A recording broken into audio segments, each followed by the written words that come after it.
sem BO aqui começando, pessoal. Pessoal, trouxemos o Coronel Wendel. A galera pediu, lembra dele das antigas. Coronel Cardoso, ele é uma figura antiga da Polícia Militar, respeitado. Uma pessoa assim que, quando eu entrei na academia da polícia, ele era major. Ele estava trabalhando ali na academia da Polícia Militar. E ele fez um papel assim de ensino respeitadíssimo. A minha turma o respeita muito, porque ele foi um grande coronel na Polícia Militar. E outra coisa, chefe, é caveira. É caveira. Então, pessoal, trouxemos o homem. Pessoal aí que tá na reserva, ouça só o que esse coronel tem a falar aí para os senhores. Ouça só, porque a maioria da Polícia Militar conhece o homem. Então vamos lá, Coronel Cardoso, com o senhor.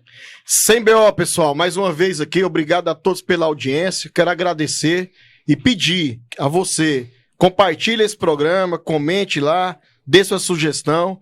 E como falado aqui pelo nosso parceiro Júlio Bolt, hoje nós estamos aqui, não tão antigo assim, né? O Bolt colocou muito, não é tão antigo assim também não, né? Ele tá novão, né, Jeff? Tá novão, tá inteirão, tá ainda ativo, vamos assim dizer. Não colaborou, colabora com a Polícia Militar até hoje, dentro daquilo que ele vem fazendo. Coronel Wendel, tivemos a grata satisfação de conhecê-lo durante boa parte da sua carreira.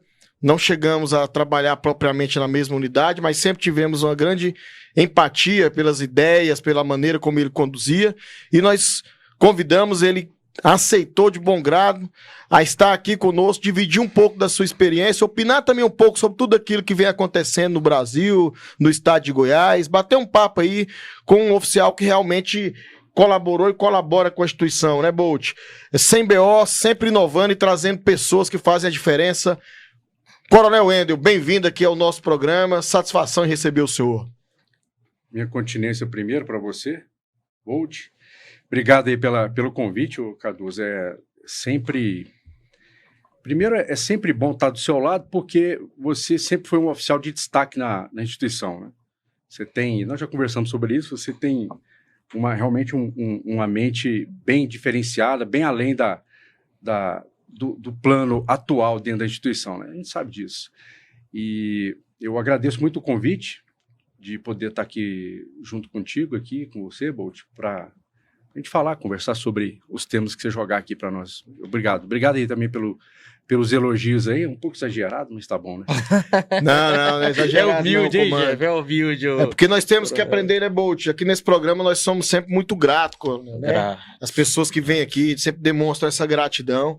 Nós sempre somos gratos por tudo que temos, por onde chegamos. Somos pessoas realmente, todos que estão aqui. E você também que está nos acompanhando. Já parou para pensar que você é uma pessoa abençoada? Que muitas vezes você reclama demais, mas que Deus te dá muita coisa? Às vezes mais do que a gente merece, né, Coronel? Então, assim, trazer o senhor aqui para nós é uma satisfação. Como eu falei, o senhor cumpriu aí aspirante de... Que ano que você é aspirante? 95. 95, né? Ficou os 30 anos na instituição? Fiquei 32 anos. Fiquei 2 anos a mais, né? 32 anos na Polícia Militar, de efetivo serviço. Estávamos aqui conversando, né? Fez o curso de operações especiais em 97. Então, a senhora era segundo tenente? Segundo tenente. Em 97, assim que a gente foi declarado aspirante, nós ficamos ali um tempo rondando as unidades ali, passando todas as unidades da capital. Até para ampliar o conhecimento. Foi uma tática até interessante na época, né? O coronel Leopoldo era o CPC, e aí ele entendeu que era interessante passar de unidade a unidade. Minha primeira unidade foi o Batalhão de Trânsito. A primeira unidade que eu servi como... Tirei um CPO na vida, né? De trânsito. Lá no primeiro serviço eu já peguei uma crise, que era um praça nosso que estava em crise maníaco-depressiva, tentando suicídio. Meu Deus. Né? Triste. Lá, mas assim, por certo a gente conseguiu resolver. Com arma de fogo? Arma de fogo, um TA inox. 38. De serviço? Tá de serviço? Não, ele estava de folga, ele faltou o serviço, estava com problema familiar, dívidas e tal, álcool e etc. Triângulo da falência. Aquele triângulo da falência. Que a gente chama, né? Que a gente conhece. E aí nessa, o Copom já manda o CPU, né? Sempre o CPU para resolver essas coisas. Manda o aspira. Manda o aspira. E fomos parar lá. E aí fomos passando de unidade em unidade, né? Cavalaria, 1º Batalhão, 7º, etc. E a última foi o 8º Batalhão, fiquei sediado lá, fiquei lotado lá por alguns meses. E escalinha de 24 por 48, aquela light, doce. Tranquila, vai em casa, toma um banho, troca a cueca e volta. Naquela época, todos os meus serviços tinham homicídio. Não Todos os serviços que eu tirei tinham homicídio. No 8º Batalhão? De 1 a 2 homicídios, Região de Aparecida de Goiânia. O 8º, pra quem não sabe, acho que nessa época Aparecida de Goiânia inteira pertencia ao 8º, né, comandante? Não tinha outras... Era só o 8º Aparecida, Batalhão. Hidrolândia, não é isso? Uhum. Era gigante, batalhão tradicional, o Bolt. Top demais, hein, chefe? Antigo. E aí aí eu fui transferido pro 1º Batalhão. Do 1º Batalhão veio muito tempo lá também. Eu acho que eu fiquei acho que um ano e meio lá. CPU também. Mas as outras funções que você tem que tirar, né? Era administrativo, era inquérito. CPU é o padrão, né? Na hora de folga é procedimento. É bem filme Tropa de Elite mesmo, quando cara, eu assumi lá era almoxarifado. Lembra disso? Sim. Almoxarifado. Chega lá no almoxarifado. Transporte, almoxarifado, toda aquela antigamente logística. Era tudo isso, né? Você pegava... Questão de armas. Você pagava fardamento, você pagava armamento, você pagava equipamento. Rancho. Não, rancho não era almoxarife, não. Não, mas assim, tinha toda essa estrutura no quartel. Tinha uma unidade completa. Né? E aí, era o Coronel Queiroz, que foi o comandante-geral, ele só pagou a missão pra mim de arrumar a carga do batalhão. Aí, meu amigo... Simples. Simples. O computador, só tinha um computador, não tinha lá? Era o 246, como é que era? 246, né? Nem sei como é que era esse computador, chefe. Era máquina de datilografar, comandante, não era não? Já tinha um computadorzinho lá, aquele... Não, tinha máquina de datilografar, mas a impressora era aquela matricial e era o... Fax! MS-DOS, né? Você lembra aquilo lá também? Tinha o fax, tinha acabado de ser criado um Windows. Windows 95. 95? Era o Windows 95. E aí, só tipo assim, aspira, arruma essa carga aí. Arruma essa carga aí. Onde tá as armas, onde tá as munição. O 1º Batalhão já teve 886 homens, cara. 886 homens, só uma unidade da capital, que era o 1º Batalhão. E aí... 886? Policiais. O ano passado militares. eu era do 1º Batalhão, que agora é 6º Batalhão, né? Hoje, o ano passado lá tava com 196 policiais, total. Olha a diferença, né chefe? Ano passado tava com 196, na época do senhor tava com 886. Tem algumas pontos que levar em consideração. Diminuiu, mas também divisões, assim, a questão chefe, da área, né? Porque acho que nessa época, se eu corrijo errado, era o 1º, o 7º e acho que o regimento.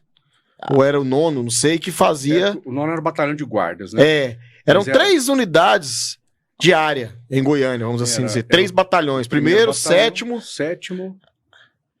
Eu acho que era o regimento. E o regimento. Era o regimento. E o regimento dividia a área com o 9º batalhão. O Sargento Vasco, que foi pra reserva ano passado... Abraço aí o Vasco. Sargento Vasco sempre assiste o Meu CBO. amigo, Sargento Vasco trabalhou comigo. Eu fui CPU também do 1º Batalhão, alguns anos depois do senhor. O Vasco, eu lembro do Vasco. O Sargento Vasco ele me falou ano passado que atendiam ocorrências até próximo a Goianira, chefe. Sim. Porque não era dividido ainda, né? Como o senhor falou. Eu não peguei como tava hoje, mas peguei, por exemplo, o BA, ele ia da Praça A ao Parque Ateneu. A divisa era Praça a A, Independência. A Independência, Independência pra cima. E aqui a Rio Verde.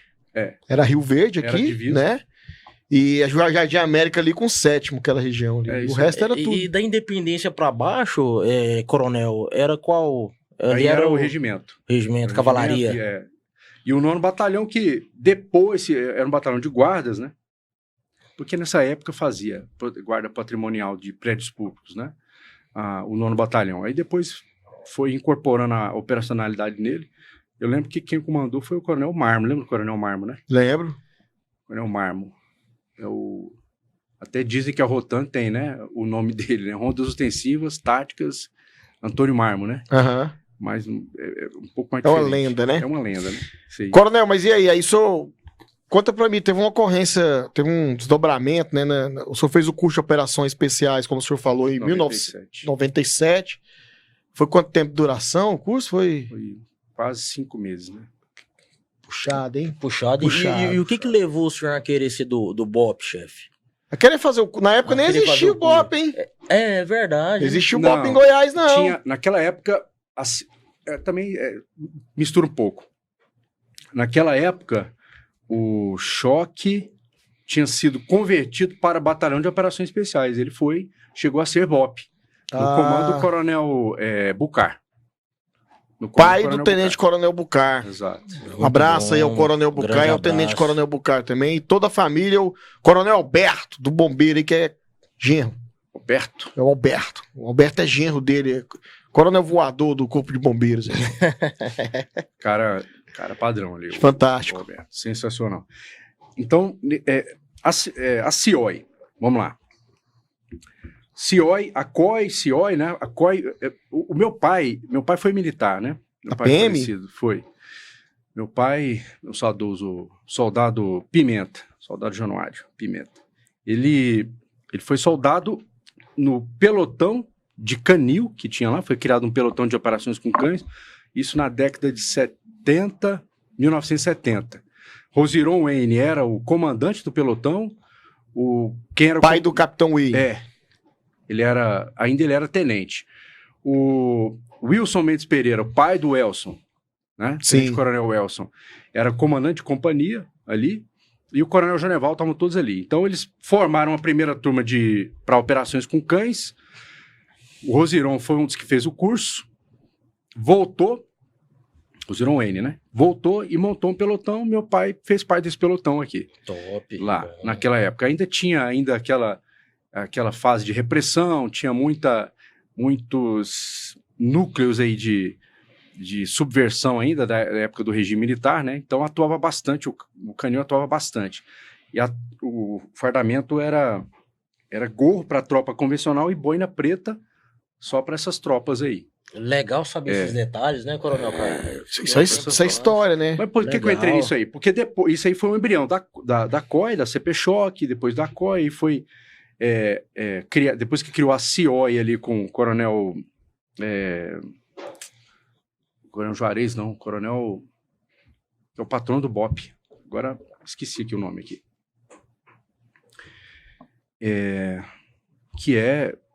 tem parentesco até Coronel Bucar. A CIOI se incorpora parte do Serviço Aéreo do Estado, que era Hoje é o GRAER. Que hoje é o GRAER. Mas, na verdade, era o SAEG, o Serviço Aéreo do Estado, ele era de ordem civil e apoiava a PM. A aeronave tinha sido comprada para a PM, para o Serviço Aéreo, mas ficava à disposição da PM para algumas missões. O Roni conta muito essa história. Traz esse cara aqui um dia. Vamos trazer. Para falar do esquilo. Vai falar do esquilo mais antigo do mundo. Inclusive, Goiás recebeu agora mais 2 helicópteros locais, né? O esquilo mais antigo do mundo é o nosso. E em operação. Em operação. Boa. Então, aí incorporou nesse processo do recrudescimento do crime naquela época. Naquela época o crime era um pouco diferente, né? Era mais a linha de pistolagens, homicídios e outros crimes com relação a roubar banco e tudo mais. E depois daquela fase da criação lá da Falange Vermelha, que foi evoluindo os crimes para sequestro, então tem sequestros muito emblemáticos aqui no estado, resolveram criar... E o senhor é negociador? Sou. O senhor participou de alguma negociação com sequestro? Já, várias. É? Tem um histórico razoável aí disso. Aqui. E depois dessa movimentação de criação de uma unidade para tratar esse tipo de ocorrência, que foi criado o GAS dentro da CIOI. A CIOI tinha companhia de operações especiais, era a segunda companhia. A primeira companhia foi o embrião da Rotan, que é a companhia de pronta resposta, de resposta especial ali. Depois tornou Rotan, depois que o choque, né, evoluiu para batalhão de choque. E essas duas unidades incorporaram o Serviço Aéreo do Estado como uma unidade, que ficava dentro da COI. que era o Graer. Depois do Graer, o Graer evoluiu para uma unidade, eles foram separando as companhias e etc. E aí, o que era batalhão, o que era CIOI, se tornou batalhão de choque, incorporando aquela companhia de choque lá no começo, criando a ROTAM, Rondas Ostensivas Táticas Metropolitanas, e a segunda companhia, que era a CIOI, que tinha dentro o GAS, né? O GAS, é a época que o comando mandou para fora, lá para São Paulo, o coronel, o falecido coronel Eber de Souza Lima e outros 2 oficiais que eu não me lembro aqui, para fazer ali um curso no GAT de São Paulo. E aí eles trouxeram essa primeira doutrina para cá. Em 94, o Rodrigo Vitor da Paixão, o coronel Célio Pereira Bueno e o coronel Valente, o que perdeu a mão, né? Pai do Major Valente. Pai do Major Valente. Foram para o Paraná, até estava conversando com o Célio esses dias, o coronel Célio, ele contando que eles foram comprar ingresso para o filme errado, né? Chegaram lá de uniforme de passeio lá, depois ele conta essa história um dia. Achando que era um curso teórico. Ia sentar no banquinho. Exatamente. Curso tranquilo. Tranquilo. Canetinha de fora do bolso. Isso, exato, padrão, né? E chegaram fora da época, cara. Foi muito bom para eles lá. Né? E aí voltaram e trouxeram a doutrina para cá de operações especiais. Aí começou. Por isso a gente tem uma proximidade muito forte com a PM do Paraná. Por isso. Porque a nossa origem de operações especiais é de lá. É no Paraná. Outros oficiais estiveram lá. Coronel Renato, coronel... Lá não, em Minas, né? Coronel Cabral, né? Coronel Cabral. Um abraço, Coronel Cabral. Se você precisar de material... Papelaria, escolar, azul. Escrita azul ali, próximo à Praça... Boa Ventura, na Vila né? Nova, Quinta Avenida. Procure o Coronel Cabral lá, procure ele. O menor preço de Goiânia. Depois eu quero porcentagem. Jabá. E aí eles foram para lá, para Minas, e fizeram lá um estágio de operações especiais também. Então, nessa construção das operações especiais em Goiás, aqui tem esses oficiais todos envolvidos, né? Essa base histórica. E trouxeram, como o senhor falou, Paraná, Minas... algo de São Paulo relativo à questão de sequestro. Foi juntando isso, né? Isso. E construindo uma coisa bem sólida. O Coronel Alquino, que é o patrão do Batalhão de Operações Especiais. O Coronel Alquino tem um vídeo que circula na internet aí. Foi uma matéria da TV Serra Dourada, bem no comecinho da TV Serra Dourada, que mostrava o desempenho da CIOI ainda, quando criou-se a CIOI. O desembarque, o armamento especial que eles tinham lá, que era um revólver 357, né? As carabinas Puma. Resolvia o problema, hein? Resolvia, naquela época resolvia. O uniforme diferente, que era um uniforme camuflado, parecido com o da aeronáutica, mostrou muito bem isso. E a coisa foi sendo construída. Sim. Hoje a gente acha assim, até leva um pouco na brincadeira, vendo como é que acontecia, mas... é uma evolução. Se você voltar na minha época, hoje, quando você ia aplicar, por exemplo, tática de fatiamento, técnica de fatiamento de canto, né? Que foi ensinado para nós em 90 e 97, era o primor da época, era o que tinha, né? Hoje você usa, mas tem outros nomes, aí vem um especialista de um outro nome. Evolução, né? Tá? Mas, basicamente... as operações especiais, elas foram uma semente importante para a Polícia Militar de Goiás, porque daqui foram derivando todas as doutrinas de treinamento tático e de cursos, né, de condução dos próprios cursos de especialização nossos, a partir daquele modelo ali. Sim. Cada um jogando dentro da sua Nada vem do nada, né? Não. Nada veio do nada. Mas aí no curso de operações especiais que o senhor fez em 97, teve uma fatalidade lá, né? Durante os treinamentos, o Tenente Malta, né? Tenente Malta. O treinamento ele veio a óbito, né? Foi. Na fase de foi num salto, né? Foi na fase de hélio transportadas. Nós, infelizmente, perdemos o Malta quando a gente estava fazendo a execução dos exercícios de salto, né? A aeronave pairava em cima de uma lâmina d'água e você saltava do esqui, né, para fazer um desembarque tático para uma infiltração qualquer. E nesse dia estavam ele e estava o hoje coronel veterano também, Ricardo Alves Mendes, né? O RM. Grande abraço. Um forte beijo ao coronel Ricardo Mendes. Gente boa. É o 09. Então, os dois saltaram, davam o comando para o salto, ele nivelava e lá em solo, o coordenador do treinamento dava o comando, o piloto era o coronel Jorge Sobrinho, também da reserva, veterano. Sobrinho, que tá lá hoje lá, Hidrolândia, cidadão de Hidrolândia, chutando pombo lá na região. Um abraço ao senhor coronel Sobrinho, meu amigo. Prefeito. É um empreendedor da área de... um visionário. Empresário. Traz ele aqui, mas vão ter que ser 2 horas, 3, 4, 5 horas para ele contar as histórias. Episódio 1, 2 e 3 com o coronel Sobrinho. Bem isso. E aí o Malta salta e, infelizmente, ele cai com o tórax projetado e mergulha, né? Submerge ali e faz uma curva e passa debaixo da embarcação do bombeiro que estava dando a segurança.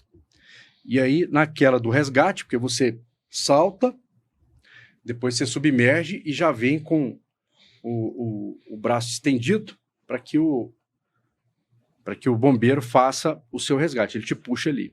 E ele não subia. Aí, quando verificou a demora, a equipe já começou a fazer a movimentação e ele submergiu, apagou. E aí, tira o turno da água, bota o turno lá, e aí tem os monitores de natação ali, também para fazer, ajudar na busca, né? Mas, infelizmente... Depois de quase 40 minutos, foi buscar ele lá no fundo. Quase 30 metros. Foi uma fatalidade, né? Esse curso ele começou com quantos e quantos conseguiram buscar a caveira, chefe? Não lembro. Só não lembra, né? Não lembro bem, não, mas... Um curso de 5 meses? Foi um curso assim, puxado, né? Mais uns 25. Teve a seleção... Porque no primeiro dia, muita coisa na minha memória foi apagada, sabe? Muita coisa? Muita coisa foi deletada. Gente apaga. Não sei... acontece até isso. Bom, né? Não lembra, né, chefe? Mas nós formamos, se não me engano, 25. Foram 25. Foi uma turma até grande para isso. Né? Por esse curso. E, chefe, no curso de operações especiais, na opinião do senhor, o que o senhor acha de tudo ali mais difícil? Mais difícil que o senhor vivenciou ali? O mais difícil é lidar consigo, né? Consigo próprio ali, com você, né? Porque você é submetido ali a determinadas situações, mas é uma construção técnica, é uma construção que é feito, é uma reprogramação, né? Que fazem com você, que faz o sistema, o sistema de treinamento faz com você, porque é necessário fazer isso. E você tem que, como você não conhece o currículo do curso, o que é ideal para que isso aconteça, para que haja sucesso nessa especialização, você fica todos os dias lidando com a incerteza, lidando com frustração, lidando com a resiliência, com dor, com privações, cansaço físico. É muito diferente, é preciso falar isso, viu, Cardoso?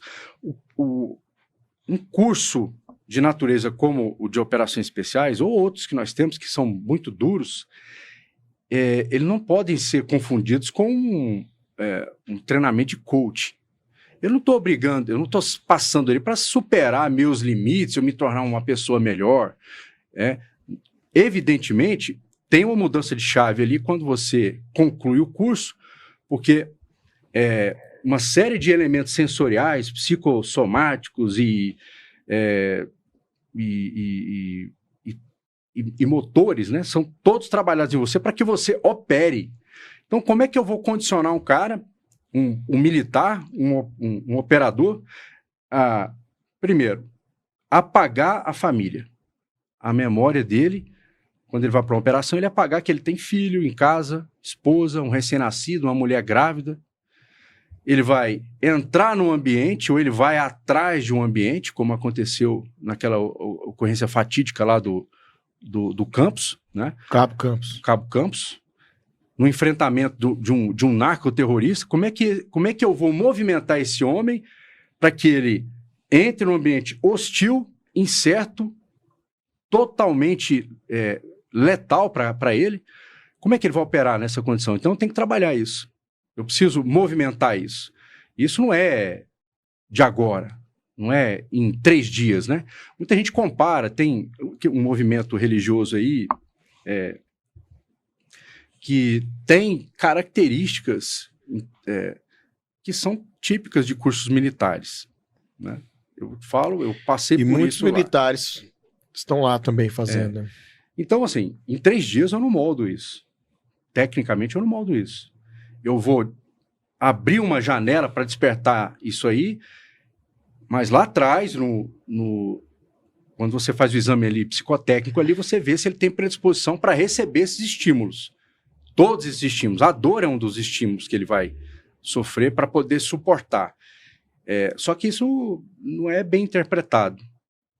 Então, cientificamente, até a própria dor é um elemento de transformação desse homem dentro das características que ele precisa ali. A dor traz o aperfeiçoamento. Sim. Eu só quis falar que não é um coach, mas assim, o senhor não acha que muda a vida da pessoa, a visão que aquele camarada, aquele cidadão tem, até além da questão operacional, da questão do trabalho, a forma de ver o mundo, a visão de ver as coisas, ela não sai diferente? Muda, porque ele planeja do despertar quando ele abre os olhos ali em cima da cama, ele já tem outra visão. A vida dele passa a ser planejada nesse sentido.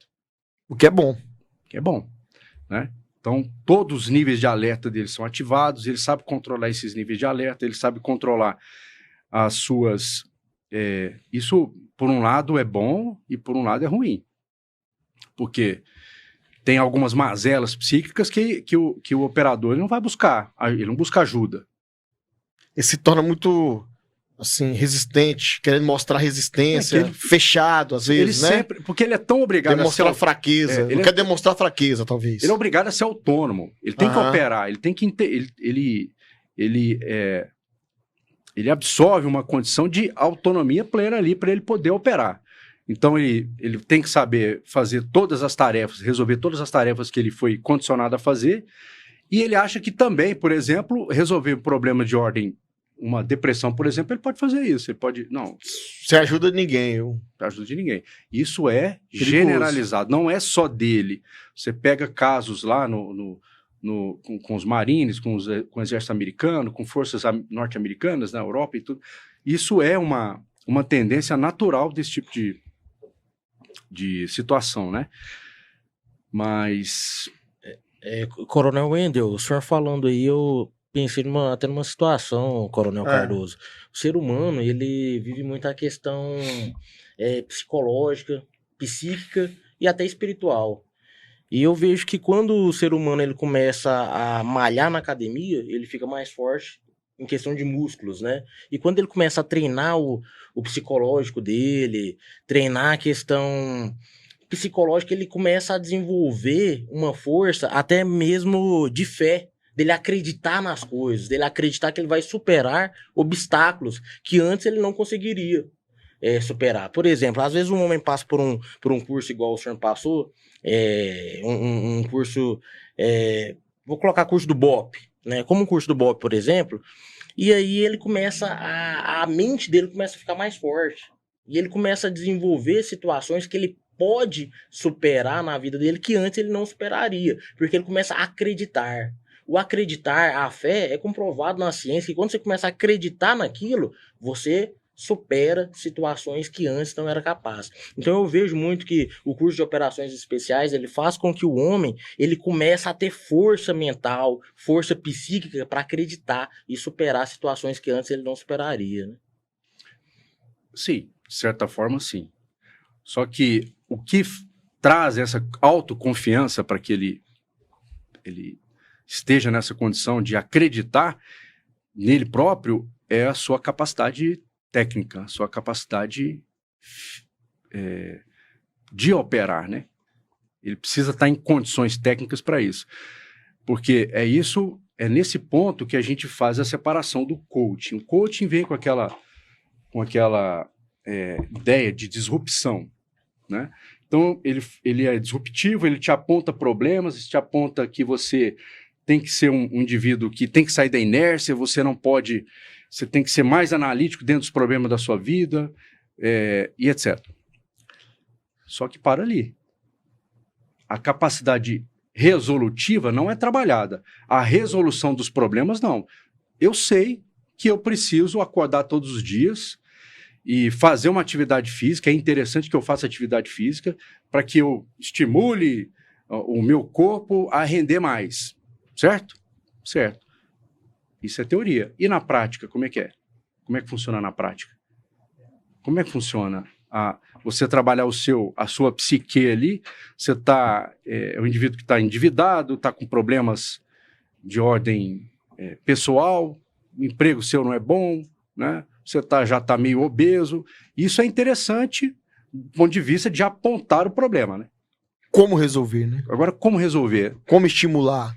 Então, isso é isso que separa, e não podemos entrar nessa linha, um coaching, que é de superação de limites, que é a indicação de problemas e do que nós aprendemos no nosso curso. Você pega um operador de Rotan, vai fazer o curso, o Core, né? Ele vai desenvolver dentro do curso a capacidade de atuar em equipe embarcado numa viatura. Consciência situacional plena. Ali é um dos maiores laboratórios de consciência situacional para tropas que atuam em terra. Quando você pega essa mesma consciência situacional e joga para o mundo aeronáutico, para aeronaves e tudo mais, você já tem isso. Pega o nosso pessoal do GRAE, são todos alinhados, o piloto, o segundo piloto, a tripulação, todos ali. Eles vão fazer um pouso, tem que ter alinhamento de consciência situacional dentro da cabine ali, da cabine da aeronave, para que um pouso seja perfeito. Você tem uma falha, tem um toque lá do rotor, tem um toque da pá do rotor principal, a aeronave sucumbe, né?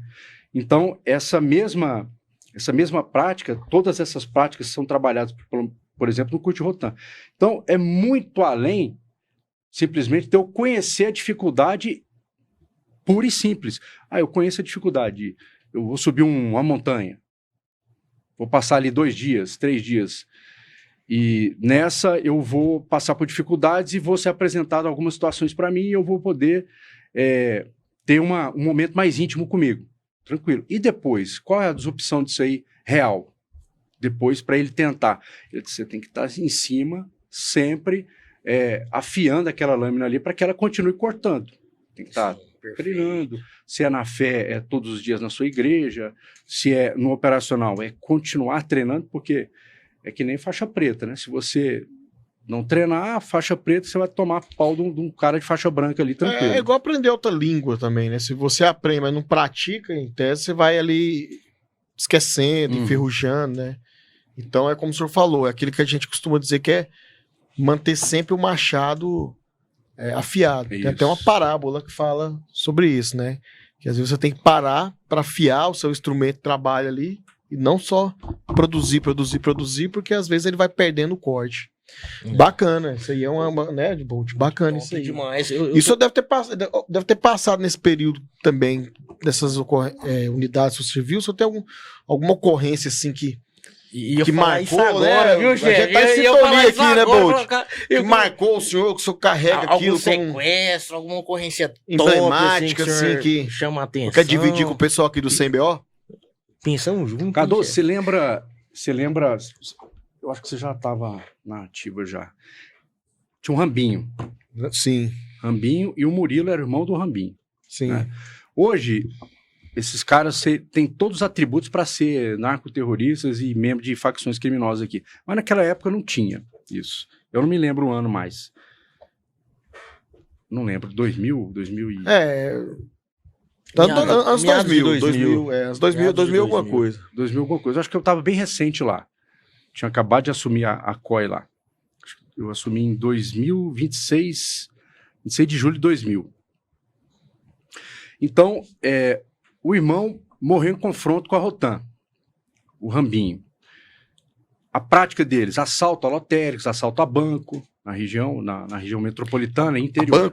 A banco também. Chegava, rendia os caixas, não tinha aquela questão de segurança que tem hoje, porta giratória. Não. Era aberto. Era aberto. E ele tinha essa prática, tinha uma quadrilha muito bem organizada, mas um dia ele caiu. E caiu com a Rotan.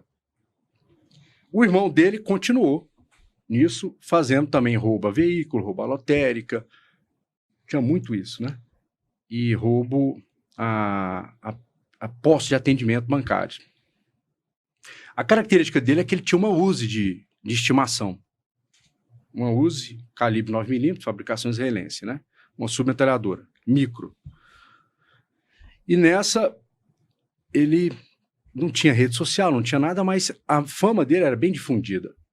E o principal, ele tinha uma rede de informantes muito forte e uma equipe que trabalhava, podemos dizer que era equipe, né? Que trabalhava na proteção dele e acabava que ninguém conseguia localizar esse cara até que a informação de que ele morava no Água Branca, bairro Água Branca ali, chegou para a inteligência. E aí foi o seguinte, falou, ó, a condecoração vai ser, na época as medalhas estavam muito em pauta, né? Destaque operacional bronze, prata, ouro, e a gente tentava, né, angariar ela. Era bem difícil. O coronel Edson, o coronel Macário, tinha assumido o choque, o batalhão de choque. O coronel Macário. Sim. Foi nosso subcomandante. Foi subcomandante geral. E aí chegou e o comandante do primeiro batalhão era o coronel Edson. Que foi comandante geral. Que foi comandante geral. E aí chegou a informação de que ele estava numa casa, deu endereço, deu tudo, só que os informantes dele davam, sempre que a polícia passava, que a PM passava ali nas perto, proximidades dava, e ninguém conseguia pegar. E aí chegou a informação e qual que foi o planejamento nosso? Olha, não dá para chegar. Conseguimos um caminhão de mudança, de frete, aqueles Mercedinho, quadradinho lá, chama de... que é menor da baú. Montamos a equipe lá, reunimos o efetivo que tinha. Embarcou no baú? Embarcamos no baú. Colocou um paisano para dirigir? Paisano para dirigir. Que estratégia top, hein? E aí? Parece filme, chefe. A primeira equipe passou, fez o levantamento, passou de moto, deu o endereço e aí nós descemos com o caminhão. E paramos com o caminhão lá. Calor dos infernos ali tudo dentro. Fechado, só lata, sol quente. E combinado, Guardados. o combinado estava com o CPU do primeiro batalhão, que era o tenente Bandeira da minha turma.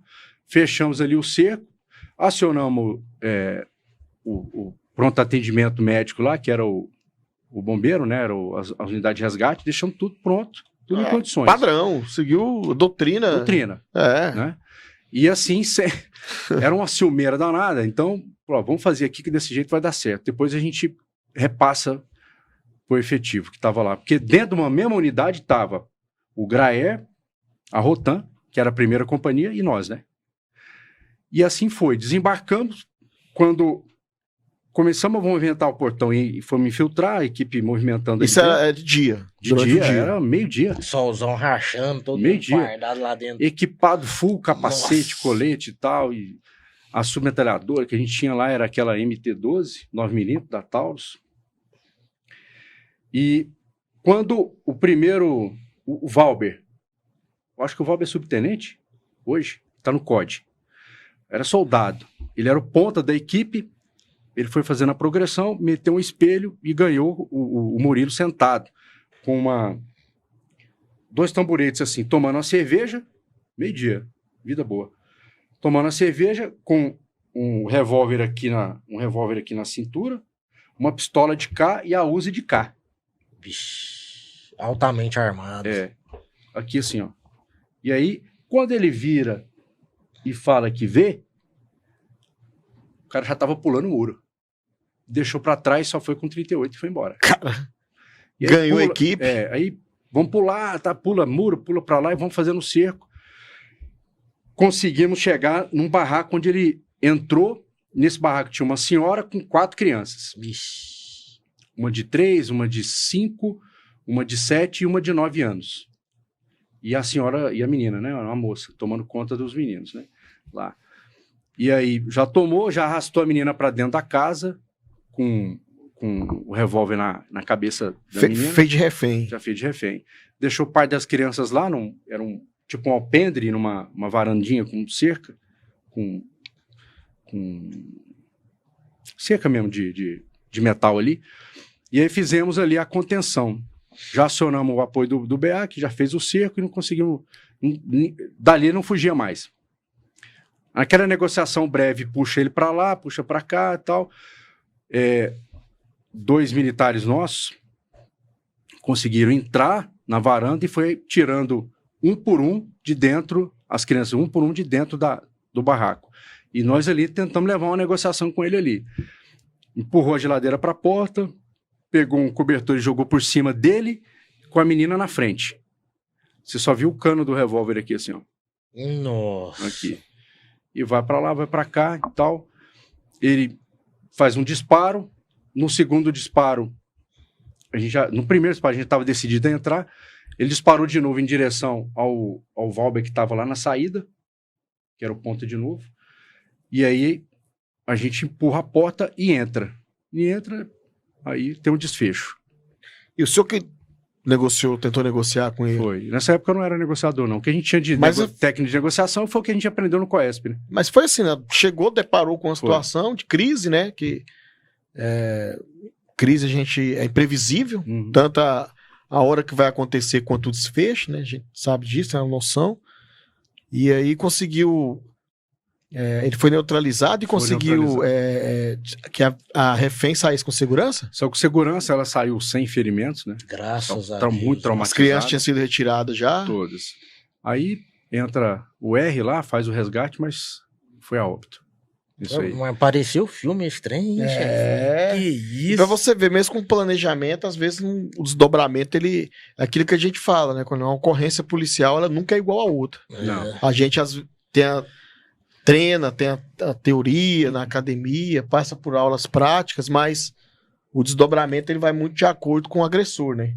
Então ele podia ter se entregado, podia ter reagido, optou por fugir e fazer refém. Aí a gente tem que se adequar ao momento, né, Bolt? Questão de segundos, né, chefe? É muito rápido, Muito por isso que é rápido. complicado você avaliar e julgar a ocorrência dos outros, né? Sim, É uma dinâmica muito rápido. Mas, Coronel, hoje, assim, o senhor tem vasta experiência, daria pra gente conversar aqui por horas. Hoje o senhor tá é um veterano, tá na reserva remunerada e tá lá apoiando, tá trabalhando. Como é que tá o projeto de vida do senhor? Você tá apoiando o vereador também, né? O Sanches, que esteve aqui conosco, participou do 100BO, né? O Sanches fez o convite, assim que ele foi eleito, ele me fez o convite, eu não estava ocioso, porque eu trabalhei até, eu passei o comando do BOP, pro Tenente Coronel Senna. Na passagem de comando, até o último dia, até um dia anterior à passagem de comando, eu estava ainda ali dentro do BOP. E não foi um apego totalmente emocional, passional em cima disso, não. É porque eu queria realmente finalizar tudo que eu tinha que fazer, e assim foi feito lá. Mas eu me preparei antecipadamente para isso, né? A PM tem o PARE, né? Programa de adaptação para reserva. É um programa que visa desacelerar o policial, vamos assim dizer. Eu não desacelerei. Então, só engatou a quinta e foi embora. Né? E foi embora. Eu só tirei a farda e botei... Deixou a barba crescer um pouquinho. Né? Muito estranho, né? Primeiro dia, você tem que acordar cedo, tem que fazer... Pra onde eu vou? Quem sou e onde estou? Você acorda, você vai lá buscar fardamento, você vai buscar agenda. Peraí, não tem nada disso. Acabou. Né? É interessante o senhor falar isso, que tem muita gente da reserva, muitos policiais da reserva, do Corpo de Bombeiros, da Polícia Militar que nos assiste e pensam mesmo que o senhor. E é interessante porque eles veem o senhor como um exemplo, como um espelho. É interessante o senhor falar isso. É muito legal, né, chefe? Eu tenho muito... Na minha turma, tem muitos oficiais, tem muitos colegas de turma que estão realmente, até hoje, estão muito ativos no mundo corporativo aí. Eu estou seguindo para esse lado. De assessorias, de palestras. Eu sou instrutor de tiro e eu tenho os meus alunos que eu faço um trabalho mais personalizado. Acompanhamento. A gente está sempre envolvido com isso. Eu não consigo sair disso. Até porque foi uma vida, né? Eu não consigo Tem que usar essa experiência para poder construir coisas também. Na minha cabeça, Cardoso, eu tenho que ficar alerta sempre. 24 horas. A gente só mudou, né? Mas e essa questão política, que o senhor também tá hoje lá no gabinete do vereador do Santos da Federal, nosso amigo, um abraço para ele aí, a toda a equipe, na Câmara Municipal de Goiânia. Como é que, sim, o senhor hoje está dentro de uma questão, mesmo sendo a questão política municipal, né? Mas nós estamos num momento efervescente na política nacional. O senhor estando lá dentro, com essa experiência que o senhor tem de mais de 30, como o senhor falou, 32 anos de policial militar, sempre muito ativo, essa questão, como é que o senhor vê hoje esse contexto todo em política que a gente vive, hein, Coronel? Olha, é um laboratório, porque você vai pegar o campo estratégico e vai usar ali dentro. Quando você faz as análises do tudo que acontece ali, é bem desanimador o cenário. Porque, pegando um modelo fractal do que é a Câmara Municipal para a Assembleia Legislativa dos Estados, para a Câmara Federal, você percebe que não tem muita saída. Não tem muita saída. Porque esse modelo aqui é um modelo menor, só é um modelo menor do que o outro. Maior. É uma cópia. As mesmas práticas, as mesmas pautas. As mesmas pautas e os mesmos problemas, os mesmos defeitos. A vereança, uma coisa que eu aprendi bastante lá, ela é a base, realmente a base da política nacional são vereadores. Esses caras são a capilaridade política de todo esse movimento, né? Mas poderia ser usado para o bem, mas infelizmente nós estamos num país que tem uma dificuldade muito grande para o elemento moral prevalecer, né? Aqui. Mas aí você fica observando toda aquela movimentação e com ele a gente fica exatamente auxiliando a análise desse cenário todo para ele poder seguir, né? Essa é a parte interessante da política. Então você tem que ficar envolvido com todo o cenário nacional, porque o que acontece lá em Brasília vai impactar aqui, né? Toda movimentação, seja ela... Eu não gosto do termo polarização, porque se tem direita e tem esquerda, tem que ter polos. Então, sempre vai haver polarização, né? Isso é básico. Mas quando você percebe que esses elementos são influenciadores em tudo que você faz, se você pega a atitude do governo federal, que a gente tem um monte de coisa para mencionar aqui que impacta na nossa vida, né? Negativo, infelizmente. Não tem como aqui um vereador aqui de Goiânia não fazer menção a determinadas ações do governo federal que vão impactar. Vai impactar, né? Direto ou indiretamente. Então não tem como. Mas então, como o senhor falou, o sentimento às vezes é desestimulante. Então. É desestimulante. Um cenário que... De onde vem o estímulo? Por exemplo, pessoas como o Luiz Fernando Sanches são caras, é um policial rodoviário federal, altruísta, probo, conservador e com uma visão de uso do dinheiro público muito séria. Muito séria. Isso já é um grande fator para a animação, para nosso estímulo. Existe, né? Solução. Existe solução. O que basta é uma movimentação melhor nossa. É sempre... Vamos pegar aqui uma coisa bem complexa aqui, para a gente tratar, bem sensível aqui. Essas pautas de ideologia de gênero, por exemplo, as pautas raciais, as pautas que são usadas pela esquerda como se fossem pautas que favorecem esses grupos. Na verdade, elas só usam esses grupos, né? Nós temos menos de 2% da população brasileira que se declara entre LGBT, homossexuais ou outra coisa. Menos de 2%. 98% se declara heterossexual. Da onde vem a ideia de que são grupos totalitários e que dominam o Brasil, a ideologia brasileira, e dominam a sociedade? Da onde vem isso? Esses caras estão dentro dos elementos de difusão dessa política e dessa ideologia deles. Esses 98% estão aonde? Estão dormindo. As pessoas estão dormindo. E essa dormência gera a liberdade para esses caras trabalharem, né? Hoje, nós temos 55% da população considerada negra.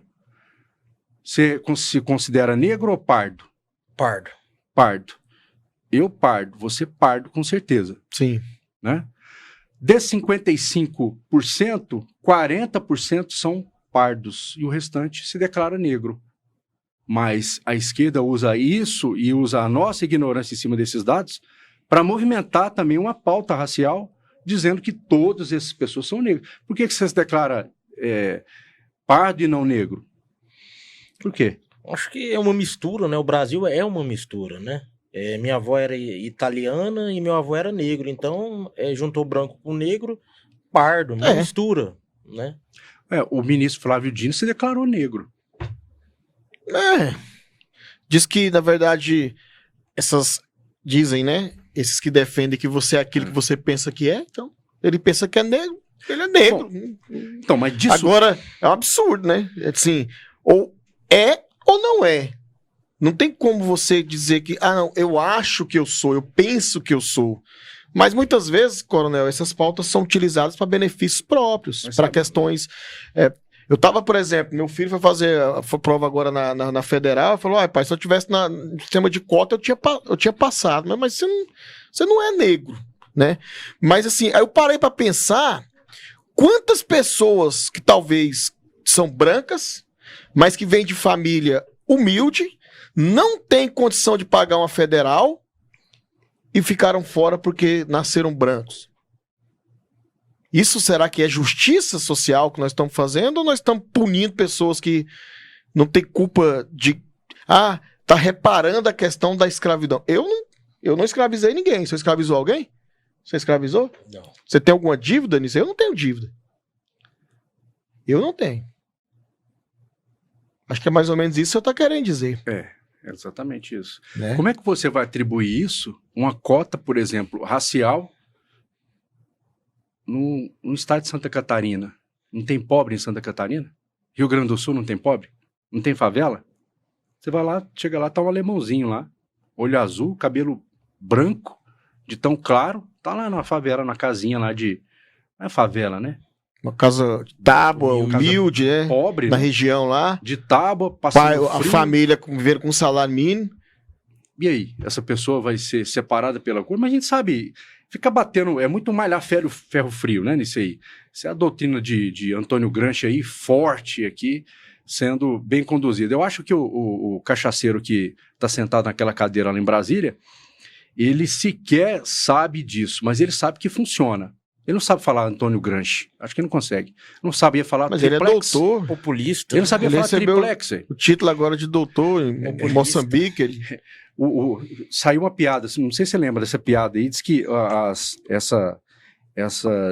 esses embargos não, o tarifaço do Trump aí, diz que Trump ia derrubar esse tarifaço se o cachaceiro conseguisse falar Magnitsky. Se ele falasse Magnitsky 3 vezes, ele acabava, mas não deu. Acho que é por isso que não deu, né? Uma coisa que eu acho interessante também, chefe, é o seguinte: o maior cargo da nação é dirigida por alguém que tem pouquíssimo conhecimento, pelo menos pouquíssimo estudo. Eu acho que tem alguma coisa errada aí. O maior cargo da nação ser conduzido por alguém que tem um pouquíssimo estudo. Não sabe nem falar inglês. Eu te devolvo essa pergunta. O FHC falava inglês fluentemente, né? Fernando Collor acho que também falava. Foram sumidades aqui para nós, né? E o pior, acho que o pior estrago que esses caras estão fazendo, o Cardoso, é que ele consome o nosso tempo. O tempo nosso não volta mais. Nosso tempo não volta.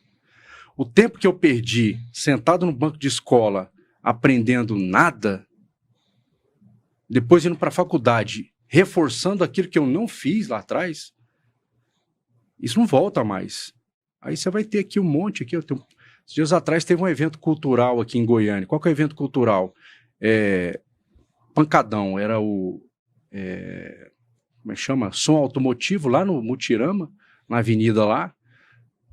O que sobrou de resto lá? Lixo, a via toda destruída por conta de marca de pneu, músicas obscenas e o indivíduo ali. Aquela pesquisa, não sei nem se essa pesquisa tem confirmação do QI de 83, o QI médio do brasileiro de 83, não é muito difícil da gente acreditar nisso, não.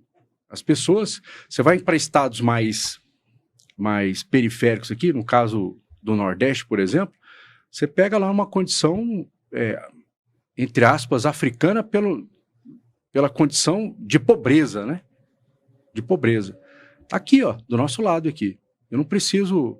Nós temos várias coisas parecidas, né? Aqui, que podem ser...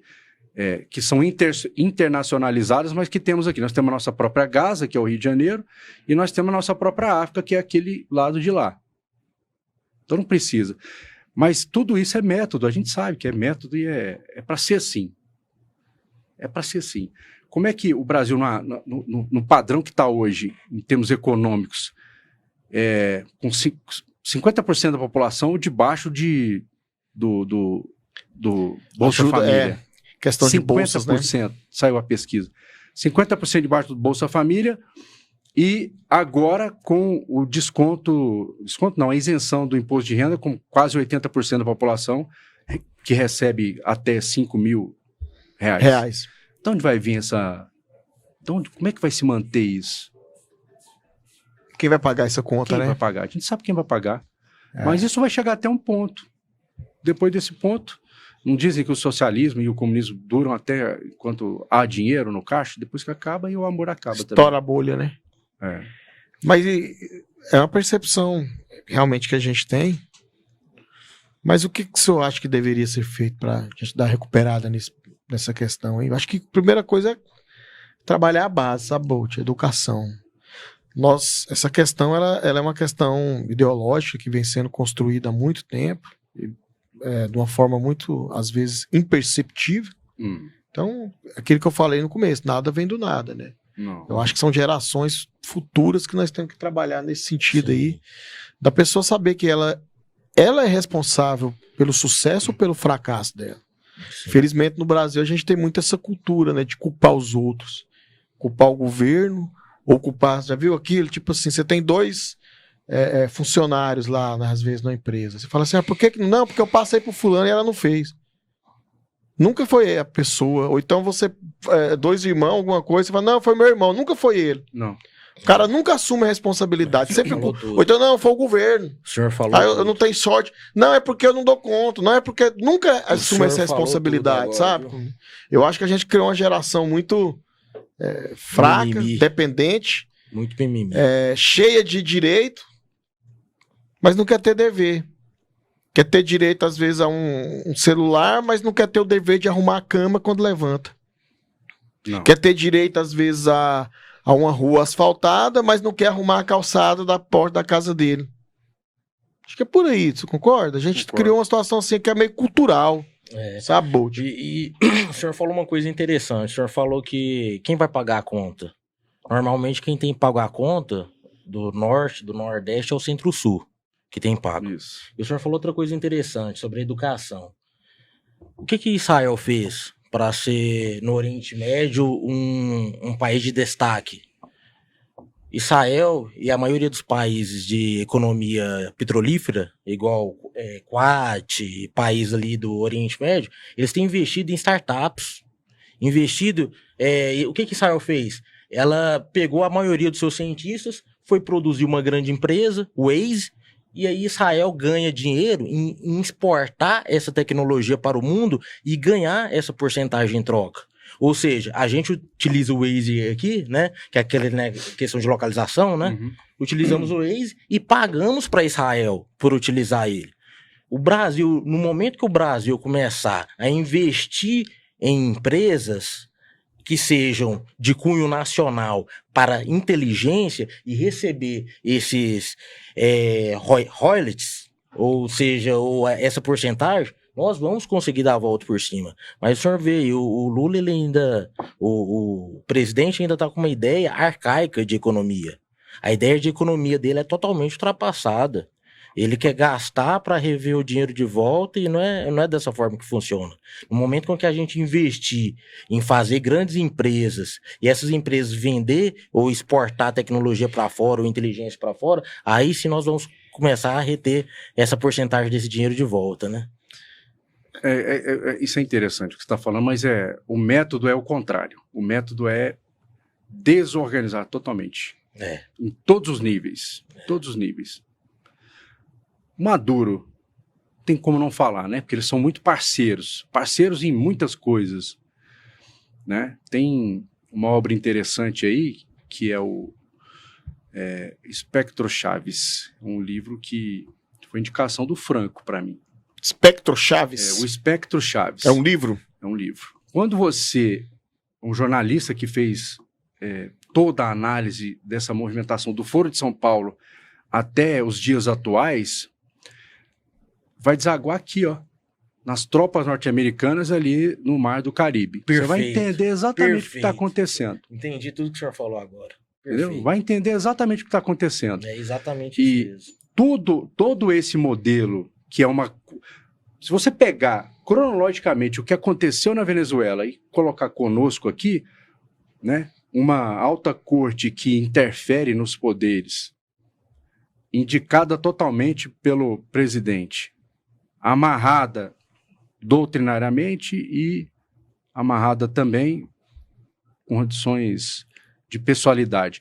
Tudo isso você pega lá de trás, da construção do Chaves até o Maduro, é a mesma construção. Eles pegaram o mesmo modelo e desapercebidos, nós desapercebidos, estamos engolindo isso.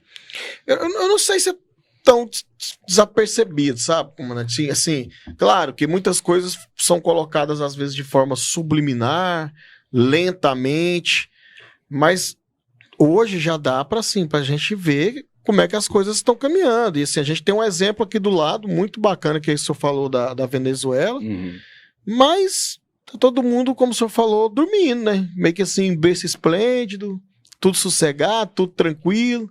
Eu tava conversando com um major da Polícia Militar de Roraima. Teve aqui em Goiânia recentemente, ficou com uns 3 dias aqui, levei ele para visitar algumas unidades e tal. Boa Vista, Roraima, que você sabe, faz fronteira lá com a Venezuela, situação de Pacaraima e tal. Diz que é todo dia em Boa Vista, que é uma cidade relativamente pequena, nosso tamanho menor que Anápolis, tamanho de Anápolis, é um homicídio envolvendo a questão dos refugiados lá, dos venezuelanos, né? Tá tomada a cidade, na questão assim. Então, assim, de lá eles estão embarcando e estão sendo distribuídos para outros pontos. Em Goiânia mesmo a gente tem vários. Tem.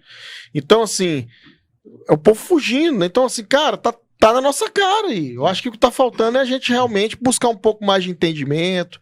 Outra coisa, parar de acreditar em Salvador da Pátria, sabe? A gente fica tendo, assim, político de estimação. Tô falando dos dois lados, Coronel. A culpa só no Lula ou é do Bolsonaro? É nós que somos responsáveis por essa nação aqui. Nós somos responsáveis por o problema. É o que eu falei. A gente tem que parar de ficar transferindo a responsabilidade e trazer a responsabilidade para nós. Se tá isso aí, a culpa é nossa. Vai vir um Salvador e vai mudar. Não, somos nós, cara. Tá, você falou um negócio sério aí agora. Não que você não tenha dito, mas você falou o quê? Responsabilidade de nós como nação, né? Como nação, como cidadãos. Nós não somos nação, não. Nós não somos nação. Por que não, chefe? O conceito de nação é muito mais amplo. Nós somos povo, nós estamos ocupando um território aqui, ó. Mas nação... O brasileiro ocupa um território. Nação, ela tem valores. Entendi. Né? Ela tem valores, ela tem símbolos, tem valores, tem cultos, tem tradições. Qual é a tradição? Qual é o culto do brasileiro? Quais são os valores que nós temos aqui como nação? A bandeira brasileira, ela é cultuada como um elemento simbólico da nossa nação. O cara só lembra da bandeira do Brasil. Copa do Mundo lá, né? Só. Não, Só nisso. Você vai nos Estados Unidos, tem orgulho, né? De pôr na porta de casa e tal. Isso que eu ia falar. É porque é nação. Nos Estados Unidos, todo lugar tem a bandeira dos Estados Unidos. É honra, é força, é orgulho. Você vai em poder. Washington ali, ó. Em Washington, perto lá do monolito, lá tem uma praça entre lá o Capitólio e esse monolito lá. Tem uma praça que homenageia todos os... aliás, cita, né, todos os conflitos em que os Estados Unidos se envolveram. Se envolveram por quê? Para manter o Estado, para manter o país, para manter a nação norte-americana de pé. Tá lá. A frase é mais ou menos essa. Tá lá. Tantas, a gente nem sabia quanto é isso. Do outro lado tem uma mureta de acho que 1,5 metro mais ou menos, por quase 200 metros de comprimento, de granito preto com o nome de todos os militares, todos os norte-americanos que morreram em combate. Eles mantêm muito viva essa memória. Então, né? aí os caras ficam falando, porque são doidos, são extremistas porque são convocados para a guerra e vão... Pensa nesse cenário aqui para nós no Brasil. Quem é que vai? Nós aqui, ó. Nós vamos. E o restante? Você vai pegar esse cara que a gente estava falando aqui agora, que está... o frequentador de barbearia aí, não vai não, né? O cara que gasta R$500 com uma barba não vai não fazer isso não, faz sobrancelha não vai. Estraga a barba, estraga a sobrancelha, não pode... Pessoal, assim, o papo é bacana, vamos até trazer o senhor de novo aqui, o Bolt, para aprofundar mais, assim, você viu que o CMB hoje tinha muita coisa pra gente aprofundar. Tinha muita coisa. Acho que pode ter um segundo episódio. Bom demais da Mas assim... Tem alguma pergunta que você quer pra gente poder partir pro encerramento aí? Tem, chefe. Finalizando só dar um desfecho nessa questão da Venezuela. Triste ver que o presidente do Brasil, ele foi contrário ao Donald Trump ali tentando mudar a Venezuela. Quantos milhões e milhões de pessoas não estão sofrendo ali na Venezuela, passando fome, estão morrendo, igual o senhor citou aí, pessoas morrendo ali em Boa Vista, e até quando? E aí o presidente do Brasil fala que isso é ruim, o presidente dos Estados Unidos querer intervir, querer acabar com o sofrimento de pessoas, de milhares de pessoas é ruim? Eu não vejo como ruim, não. Eu vejo que demorou, já tinha que ter acabado com o sofrimento muito antes. É triste ver pessoas sofrendo, é muito triste. Chefe, agora para finalizar, eu gostaria de fazer algumas perguntas para o senhor. O senhor como instrutor de tiro, o pessoal que estava perguntando, estava fazendo a seguinte pergunta para o senhor. Qual que é a arma particular, na opinião do senhor, que o senhor acha mais top? Particular para uso, para defesa? Isso. Uma pistola calibre 9mm. E tem alguma marca específica? Do gosto do senhor? Não, eu gosto de pistola com sistema Striker, né? Que é de percussor lançado. Que você não tem nenhuma trave externa, não tem que acionar nenhuma tecla dela para você fazer disparo quando você precisar usar. Você saca, é a nossa bereta. O requisito operacional dessa bereta, que nós trabalhamos nela, você lembra disso? Uhum. Contemplou a bereta, contemplou a SIG P320, Glocks. São pistolas que você vai sacar, vai efetuar o disparo e ela volta para a condição segura, normalmente, sem você ter que acionar decoque, desarmar o cão, ter que jogar ela para trava. Essa é a arma. Aí vai diferenciar de tamanho tamanho de cano, tamanho da proporção que ela tem para você portar de forma velada, ostensiva, não sei. Nesse sentido aí. Perfeito. Então a bereta, que é a arma da Polícia Militar do Estado de Goiás hoje em dia, é uma arma top pro senhor. Arma boa. A PM, hoje, ela está de 1 para 10 no 9,5 em termos de armamento institucional. Entendeu? Nós temos hoje a mesma pistola que é usada por unidades na Europa, por exemplo. Mas não por si só. Para quem usou um revólver calibre 38, comprado, usado, comprado... Da Polícia Militar do Rio de Janeiro. Rio de Janeiro. Nós já tivemos isso aqui. Teve um comando que comprou um lote de armas que foram disponibilizadas pela PM no Rio de Janeiro para uso nosso aqui, 38, calibre 38. Né? Hoje não, nós temos pistolas dentro de um padrão de excelência. A Beretta é uma marca conhecidíssima, uma marca de armamentos de excelência, fuzis e tudo padronizado, né? Sim. A mesma arma que você tem aqui tem posse, tem São Miguel do Araguaia, que Catalão. Nós somos a única PM no Brasil que tem esse modelo, hein? Nós. Sim. Entendeu? Então, a indicação minha seria essa aí. Por conta também da capacidade, volume de fogo, você tem outro carregador, acabou a munição, você joga outro carregador, você tem mais ali, 15 no mínimo munições ali para poder lá.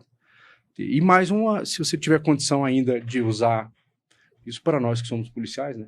Ainda usar um backupzinho com outra, ou uma pistola menor, ou até um 38, um revólver curto, também ajuda. Tem muita gente que faz isso, né, Carlos? Perfeito, excelente ouvir do senhor essa opinião, o público estava querendo ouvir, viu, chefe? O pessoal tem uma simpatia muito grande pelo senhor e sabe muito sobre a questão técnica que o senhor traz, e é sempre bem-vindo essas dicas, principalmente de armamento, o senhor entende muito bem. Chefe, obrigado pela presença do senhor. Não, aqui, ó. Tem alguma coisa aí, chefe? chefe? Pro comandante aqui, ó, um presente, um kit sem BO, com a camiseta, com a caneca. Pra nós, o senhor não é coronel, pra nós, o senhor é general. Isso, cara. Passa pra ele aí, Chefe, Bolt, um kit. Obrigado pela presença do senhor, kit sem BO. O senhor é uma pessoa honrada entre nós, é um herói, e estamos aqui honrando o senhor. Isso aqui eu posso usar na rua, né? Pode, sem BO. Divulgar Sem nossa BO. marca, né, chefe? Divulgar nossa marca. Eu quero só... Obrigado. Que isso, comando. Só uma lembrança aí. Eu quero agradecer a presença do nosso ilustre, né, chefe? Agradecer também o senhor que sempre tem nos honrado aqui com a graça do senhor, que o senhor é um homem honesto, íntegro, um homem que tem nos ajudado muito, e desde que o senhor entrou no CMBO, o senhor tem sido uma bênção aqui pro CMBO. Que o senhor é tem isso, sido eu o que cara agradeço. aqui do CMBO. E... Tô aprendendo muito aqui, que cada pessoa que a gente traz um nível que vai só elevando, a gente vai aprendendo, né, Bolt? A gente tá aqui pra aprender. Sim. Eu posso falar rapidinho aqui? O Cardoso, obrigado pelo convite, mesmo sincero. Eu tenho muito apreço por você sabe muito bem disso. E a gente convive há muito tempo. Há muito tempo. Você é um cara que tem uma visão... Vou repetir isso. Você tem além de altruísta, você é um visionário dentro da instituição. Eu espero que você galgue aquilo que você tem objetivo em galgar, porque nós, policiais militares, a instituição, o Estado, o Brasil vai ganhar muito com isso. Né? A sua visão em nível institucional é muito diferente do padrão nosso. Você pensa realmente, você tem uma visão muito aberta de todo o cenário. E a gente saindo dessa caverna aqui, a gente consegue impactar melhor o nosso público aqui, as pessoas que a gente tem apreço, né? Obrigado aí pelo convite. Que é isso, comandante. Fico até lisonjeado com as palavras, eu que agradeço. Realmente, aqui nós temos pessoas que são, graças a Deus, muito gratas por aquilo que Deus nos deu. Nós sermos hoje policiais, podemos estar aqui compartilhando com você que está nos ouvindo experiências de vidas, opiniões. O CMBO é isso aí. Então, por isso que é importante você deixar um comentário, sugerir que venham aqui outras pessoas também, para a gente estar podendo ver visões, né, Bolt? E a gente tem o objetivo de colaborar. O senhor também está num papel muito bacana, assessorando também hoje, entre outras atividades, a questão do Sanches, que é um cara que realmente nos surpreende positivamente dentro daquela Casa de Leis Municipais que é a Câmara. O ambiente é hostil, mas é para isso que nós fomos treinados, para operar em ambiente hostil. Isso. Não é isso, Bolt? Verdade. Então, eu quero agradecer a todos vocês aí. Até o próximo episódio do CMBO. Compartilhe esse episódio, curta lá, comente. E toda sexta-feira, às 20 horas, temos novidade aqui, sem BO. Forte abraço a todos aí. Sem BO. Subtenente Félix, do Batalhão Anhanguera. Não esqueci do senhor, viu, chefe? Falei do Batalhão Anhanguera aqui, mas um abraço, senhor Subtenente Félix. O senhor lembra dele, chefe? Sim, lembro demais aí. Pois é, ele vive mandando um abraço pro senhor e eu nunca esqueço, eu sempre esqueço, chefe. Um abraço pessoal também aí de Jaraguá, aí, o Rony, todo mundo tá nos acompanhando, o comandante, Abra. Jaraguá, forte abraço. Hein? Muito bom, pessoal. Sem BO fica por aqui. E gratidão no coração. Um grande abraço para todos. Curta, compartilhe e estamos juntos.